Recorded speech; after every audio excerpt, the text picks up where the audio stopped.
Okay everyone, I'm going to go through and make a works cited tutorial that shows you how to do some of the more difficult works cited entries. This may get a little long, so what I'm going to do is I'm going to flash back to one of these title screens just on Word here. So if you need to go back and rewatch parts of it, you can just fast forward to find the title of whatever you're looking for here, so you don't have to watch it from the beginning again. So the first note I'm going to make is about this formatting template that Mrs. Jameson kindly created for you guys. If you have access to this, it'll be on Schoology. If you have access to this, you can come in here and just start here on this last page, and then a lot of the formatting stuff will be done for you. However, I'm going to kind of start from scratch just in case you don't have access to this. So at the end, after I go through and populate all the information, I'll show you how to make the necessary changes to format it correctly. Alright, everything in this video can be found in this works cited handout. So again, have a hard copy handy or either have one open on your computer. So this will go through everything from how to select your sources, how to set up the page, and some of the reminders for common things that you'll need to fix when you're setting up your works cited. Also here you'll find all of these templates, which are going to be very, very important. For each entry, you're going to have to decide which template it fits into, and then you're going to have to kind of enter the information into this template to output the correct citation. So again, you want to have this handy. Everything you need is in here. That's got this frequently asked questions and common mistakes page down here, which will go through the things that most people generally make mistakes on when they're going through it. So this will tell you how to do everything if you want to refer to this as well. Alright, so the first thing we're going to look at here is how to cite a work from an anthology. And you're going to use this when you're citing a work that's within a larger book that contains a bunch of works from other authors. So maybe you have a book filled with literature criticism written by many people, so you're using a specific one only, so then you're only going to cite one of them. So the first thing you're going to do then is go to that handout of templates, and this is something I like to do. I like to take it and copy and paste it right in front of me so I can see it. I kind of work from scratch, type all of my information in there, and do all the formatting last. So you can kind of format beforehand using the template if you want, but I'm going to go through and do it this way. So you go through and you take your template here and you paste it in. Obviously I have a book handy in front of me that I have sitting around my house.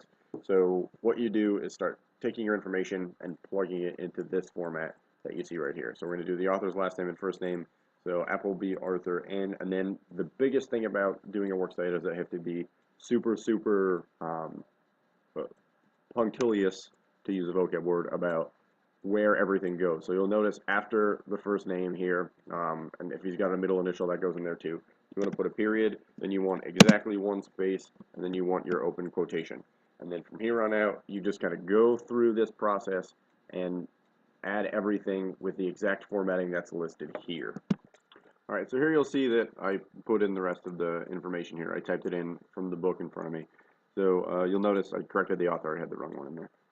So you want author's name last and first, then the title of the article or chapter that you're doing here in quotation marks, then the title of the book, which you'll notice down here, is also italicized. Alright, and then here our book had editors, so to signify that they are editors, you do this capital EDS period in front. If there are only one, you would just do ED period, and then the difference, their names go first to last as opposed to last to first. So Arthur and Appleby and Sheridan Blau. Then we move on here to the city of publication, which is Boston, and then you'll see up here we follow that by a colon, which I have, then the publisher with a comma and the copyright date, and the page range of the specific article or chapter that you're using. So you're not using the whole book, you're just using this little piece of it. So this piece here after the deluge is on pages 1338 to 1339, and then we finish it off with print, which is the medium that we're using, and we always end it in a period. Don't forget your period afterwards. Alright, so this is populated correctly. Again, at the end I'll go through and show you how to format it, but this is the correct information that you want. So the next thing we're going to take a look at here is an ebook. And there's an ebook and there's also an ebook of an anthology with many authors, and it's going to be the same exact thing as a regular book, except you're going to add the ebook credentials at the end.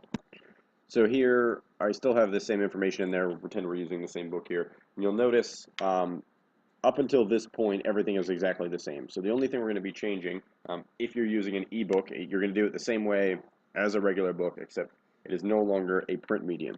So at the end here, you're just going to go forward and type in everything from this ebook collection onward.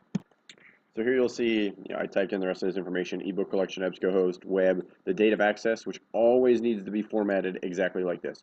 So you want to do the day, the abbreviated month, if necessary, followed by a period, and then 2014. It must be in this format, and then you're going to put the shortened URL afterwards, which you can find exactly on the works cited example handout that we gave you. And I'll note something here quickly. You see you need to end it with a period here. So when you put your period in, it likes to turn it into a hyperlink. So all you need to do is press Control Z to undo, or go up here to this undo typing option, and it will get rid of that hyperlink and put it here without a URL exactly like you want it. So again, all you do for the ebook is you do it exactly like a regular book, but you're going to add this little this ending to it here.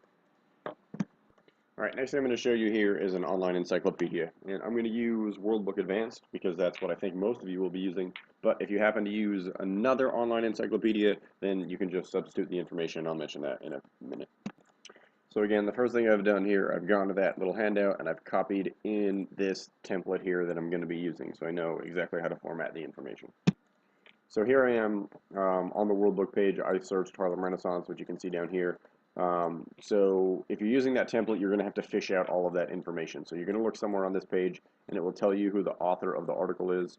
So here we have our author down here. He's the person who contributed, or she rather, sorry. And the only thing that's generally going to be hard to find is your sponsoring organization. And generally where you're going to look for that, if you can see around this thing, it will be at the bottom of the page somewhere almost always. So here it says copyright 2014 World Book Incorporated. So you'll usually find it down there somewhere. If you're having trouble finding it, just either ask myself or Mrs. Jameson, and we'll come assist you in that. So if you're using World Book, though, you luck out, because what they do is they give you the MLA citation. So you can actually just copy it right from this, and the only thing you'll have to add will be the article's URL. So here you see I've typed in all the information. I'm going to go ahead and paste in my URL, which I got from the World Book. All right, and when you do that, sorry, you want to go through and add these little carrots. So you want to add the carrot to each side. It's going to do the same thing. If you press, when you add the period at the end, it's going to want to turn into a hyperlink. So again, go back up and undo that. Now the only problem with this is that it's going to look real funky here, spacing wise.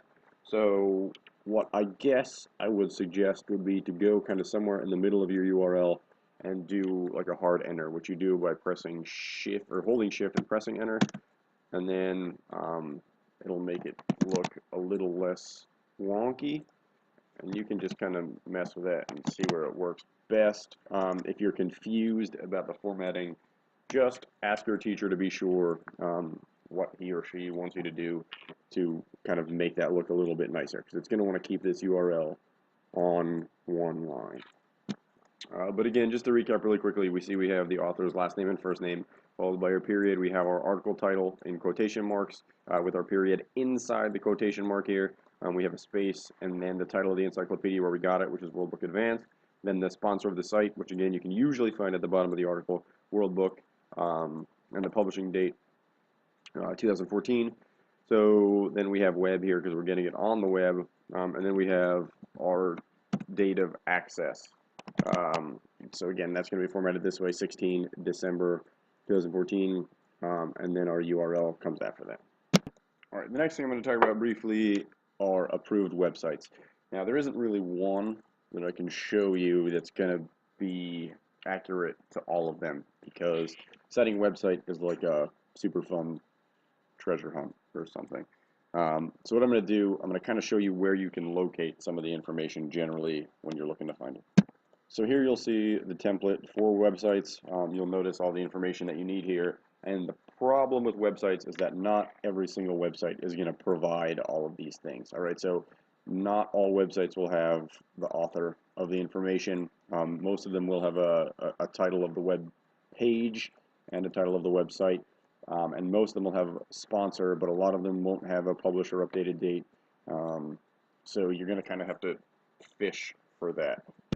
All right, so here we're on this Harlem Renaissance website. That's one of the approved ones in the list that Mrs. Hughes populated for you guys. So I'm just going to kind of show you where to find some of this information. So if you're looking for the title of the website, which is the overall hosting thing. It would be Encyclopedia of American Studies up here, and then the title of the page would be Harlem Renaissance. And you can generally kind of scroll down to the bottom, and that's where you'll find a lot of the good stuff that you need. So in here, the sponsoring organization would be the American Studies Association, which you can see down here. So it's generally down there somewhere. And sometimes, like here, they provide this really wonky citation for you. And in here, you can kind of see that this article was, I think, written by Barbara Ryan. So you could probably cite her as your author. But again, each one is going to be a little bit different. So we'll pop over here quickly to this other one that is approved. And you'll see the page would be PAL here, Perspectives in American Literature. The title of the site, sorry, would be Perspectives in American Literature. The title of the page, you could probably go with this thing here, Chapter 9, The Harlem Renaissance. And here we've got an author of this page, so that's cool, and an updated date.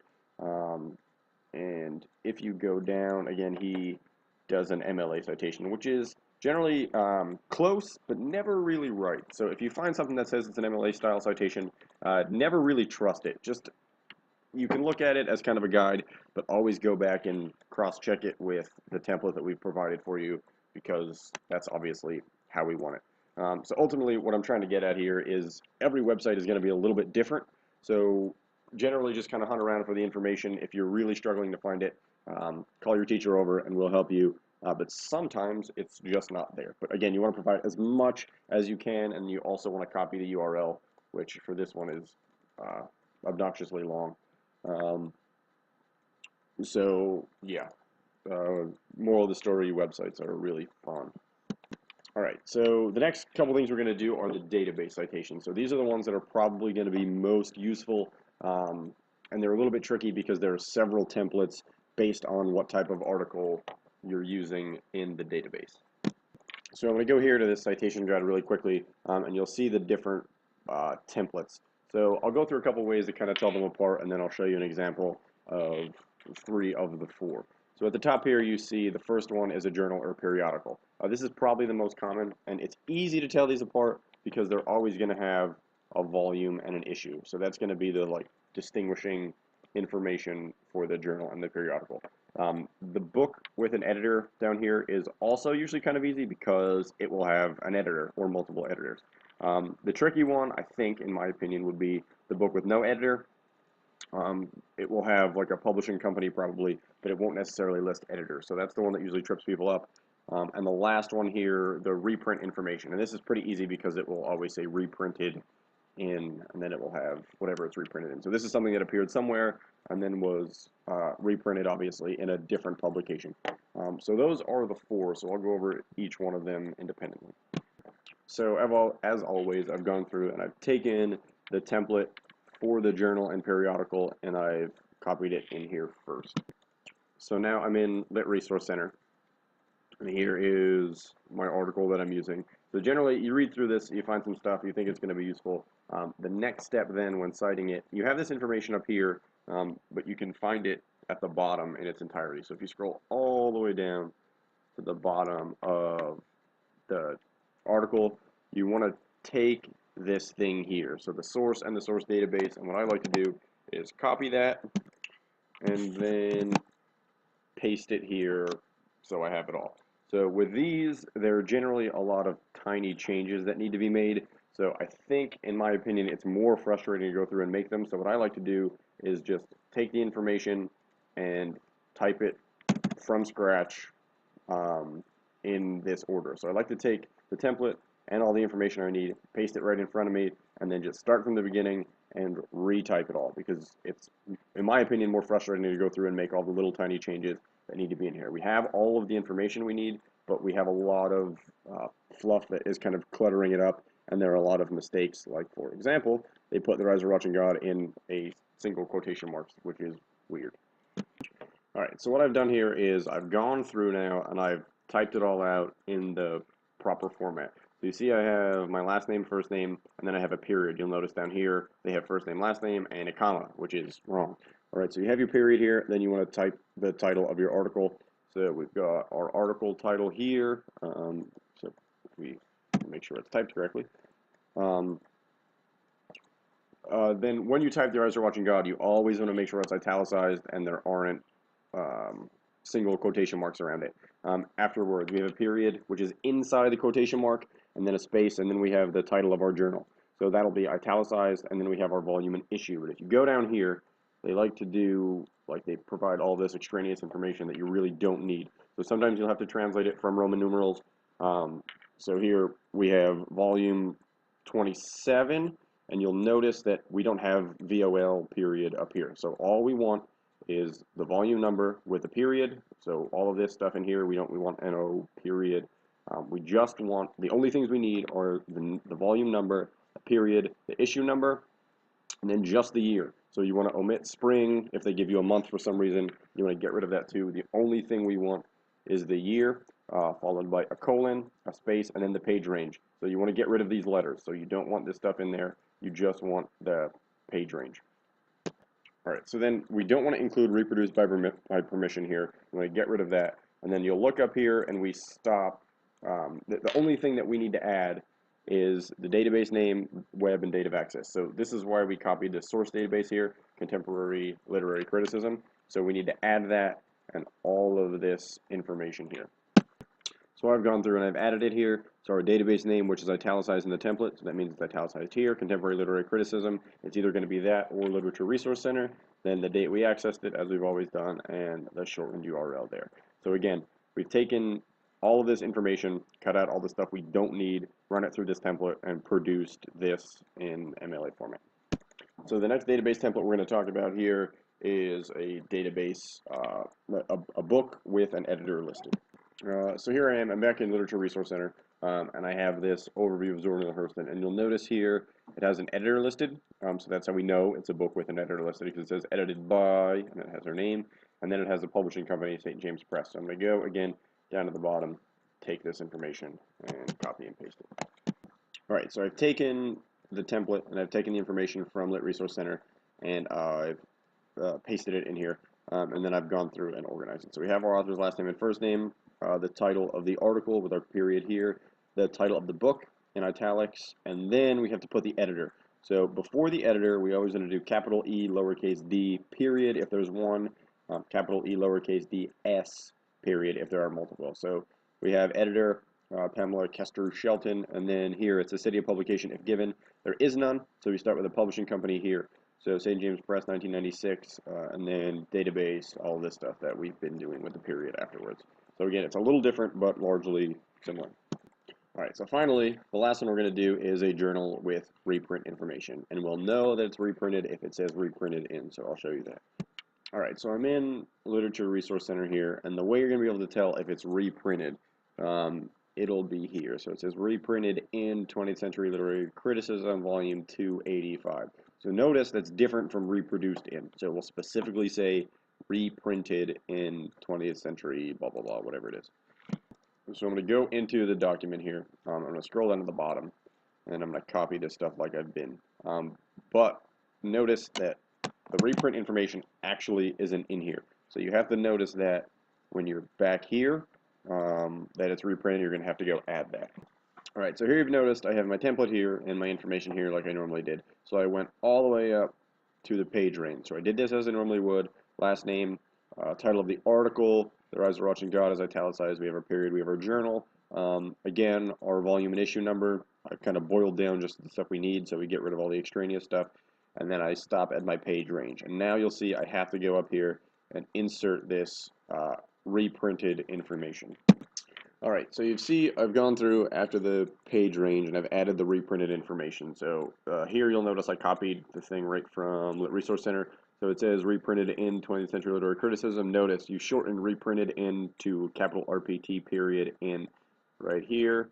And then you just put the book title. All right, for most of them that I've noticed, it doesn't provide the city of publication or the publisher or the year. So a lot of that stuff is missing in the ones I found. If you found one that does have it, just throw it in there, and if you're confused, just ask your teacher. And then we finish it off as we normally do with our database name, Lit Resource Center down here, web, date of access. Alright, now that I've gone through all of the templates, I want to show you how to format it from scratch in case you don't use that MLA template. Alright, so here are all the citations we just typed up. So I deleted all the templates and all of the other information that we don't need, and I'm just left with all of the citation information. So you'll notice here some of them have hanging indents, some of them don't, and we want to make this all uniform. So the first thing we want to do, obviously, we're going to start at the top, and we want to type in the word works cited. Alright, notice it's just in normal 12-point Times New Roman. It's not bolded or underlined. There's no other formatting that is necessary. Alright, then we want to add our page number to the top right. So to do that, you can just double click up here in the header, and then you'll have this page number tab here. So you want to go top of page, plain number 3 on the right, and then you want to put in your last name in front of it. Alright, you want to make sure that what shows up here is the same font as everything else. So I want to change it now before I forget to Times New Roman. Of course, it's not in my little list here. Times New Roman, and we want to make it 12 point. Alright, so that's going to match everything else. Alright, so that's something that a lot of people forget to do. You want to make sure that font matches this font down here. Alright, now we want to go through and we want to get rid of all of the extra spacing and make sure it looks like it should. Alright, so the first thing we're going to do is we're going to double space the whole thing. Alright, so the way I like to do it, I highlight everything and I just press Control 2. And if you press those together, it'll double space your document for you. There are other ways you can do it, but I think that's the easiest. Right, then I'm going to go through and I'm going to take out all of these extra spaces between all of my entries. You'll also notice that all of my entries are in alphabetical order, so C, L, M, S, W. So you want to make sure that they're in alphabetical order by the author's last name. If for some reason it doesn't have an author, you'll use whatever comes first in the citation. Alright, so I've got it all double spaced here. Couple things I want to check first. I want to make sure my before and after spacing are 0 point. So if I go into page layout here, you'll notice before spacing and after spacing are 0 point. If they're not and one of them is bigger, you're going to have extra spaces in here that you do not want. So you want to make sure both of these, before and after, are at 0. Alright, and the last thing we want to do then is fix our hanging indents for everything. So these, you notice, don't have them. So if you just highlight all of your citations, and then you right click and go to paragraph here. If you go to special, you can click hanging, and you can see the little, it changes down here in this little box. And then you press OK. And then these were hanging indents. Just kidding. So if you have some of them that are already in hanging indents, you can't highlight them all. So I just realized that. So these guys are okay. We have the hanging indent there. For anything that is not, which may be your entire thing, you highlight everything that doesn't have the hanging indent. Then you go to paragraph here. Then you change this to hanging, and you'll see this change here. And then you press OK. So now you'll notice you've got this hanging indent for everything, which is good. Again, this looks a little weird. I personally don't have a problem with it looking like that, but if you want to fix it, you can just go in and Control Shift, or Shift Enter, sorry, to put a hard space in there, and it'll kind of fix how weird that looks. So we've got our indents. They all look fantastic. We are double spaced. Our before and after spacing is 0. We have works cited at the top, and we have our last name and page number here. So it should look exactly like this. And again, you can look at the sample that we've given you and make sure yours looks that way. Also, one thing I didn't notice, or I didn't mention, the margins are set at normal. So they're all 1 inch, and that's what you want. You don't want to use ½ inch or 1.25. If you've got an old version of Word, like here, Office 2013 is going to set it left and right at 1.25. So if you're using an old version of Word, you want to make sure you go in and set your margins to 1 inch all around. So this is your formatted works cited. It should look exactly like this. And if you have any more questions, just come see one of us, and we'd be happy to help. So last minute reminders, if you want to fast forward to parts of this again, you can go through and just look at the white title here on Microsoft Word, so you don't have to watch the whole thing. So if you scroll through, that should work. Also, everything that's in this video is in a handout that is on Schoology or has been given to you in hard copy format. So you have all that stuff. You can go back and reference everything, but if you're struggling, you're welcome to use this.